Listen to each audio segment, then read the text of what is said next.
saya Afriliana Tince, biasa disapa April. Saya mahasiswa Universitas Nusa-Nipah, Fakultas Ilmu Kesehatan, Prodi S1 Keperawatan. Di sini saya akan menjelaskan tentang anatomi sistem reproduksi. Sistem reproduksi adalah kumpulan organ dan struktur dalam tubuh yang bertanggung jawab untuk menghasilkan keturunan atau reproduksi.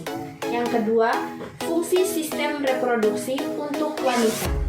Sistem reproduksi wanita adalah organ tubuh yang memungkinkan wanita untuk melakukan hubungan seksual, bereproduksi, dan mengalami siklus menstruasi.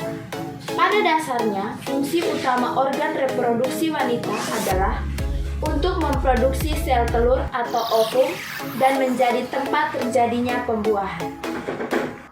Anatomi sistem reproduksi. Secara garis besar, sistem reproduksi wanita dibedakan menjadi dua, yaitu bagian eksternal dan internal. Yang pertama, bagian eksternal. 1. Labia majora atau disebut bibir besar. Bagian terluar dari sistem reproduksi wanita yang berfungsi untuk melindungi sistem reproduksi wanita bagian luar. Yang kedua, labia minora atau disebut bibir kecil.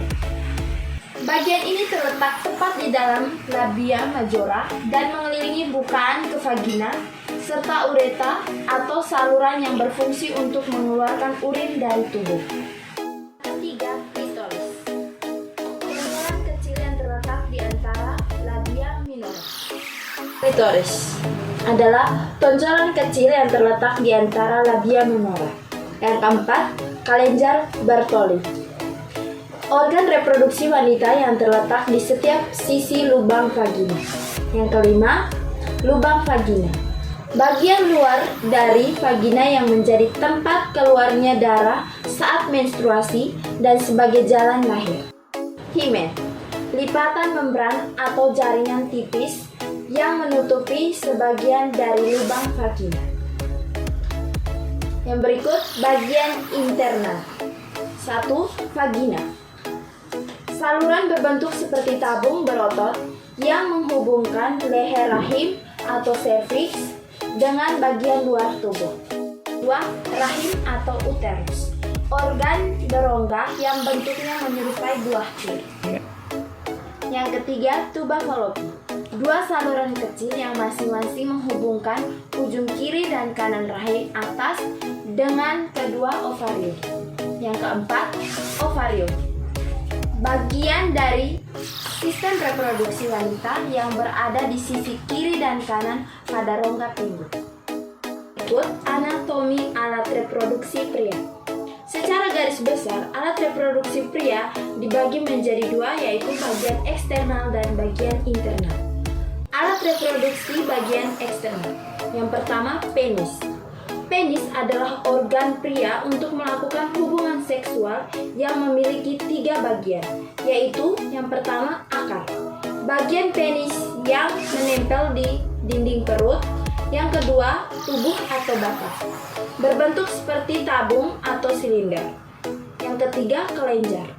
Bagian ujung penis yang berbentuk kerucut. Yang kedua, skrotum. Area organ reproduksi pria yang terdiri dari kulit longgar yang terletak di bagian belakang penis. Yang ketiga, testis. Sepasang organ oval reproduksi yang terletak di dalam skrotum. 4. Epididymis. Tabung panjang yang melingkar yang terletak di bagian belakang setiap testis. Ini berfungsi membawa dan menyimpan sel sperma yang dibuat di testis. Yang berikut reproduksi internal. 1. Vas deferens. Tabung panjang berotot yang bergerak dari epididymis ke rongga panggul tepat di belakang kandung kemih. Yang kedua, saluran ejakulasi. Saluran ini dibentuk oleh perpaduan vas deferens dan vesicula seminalis. Bagian reproduksi pria ini bermuara di uretra. Yang ketiga, uretra. Saluran yang membawa urin ke kandung kemih keluar dari tubuh. Yang keempat, vesikulasi seminalis. Kantong seperti kantung yang menempel pada vas deferens dekat dasar kandung kemih. Yang kelima, kelenjar prosta. Struktur seukuran kenari yang terletak di bawah kandung kemih depan rekta. Yang keenam, kelenjar bulbouretra. Struktur seukuran kacang yang terletak di sisi uretra, tepat di bawah kelenjar prosta.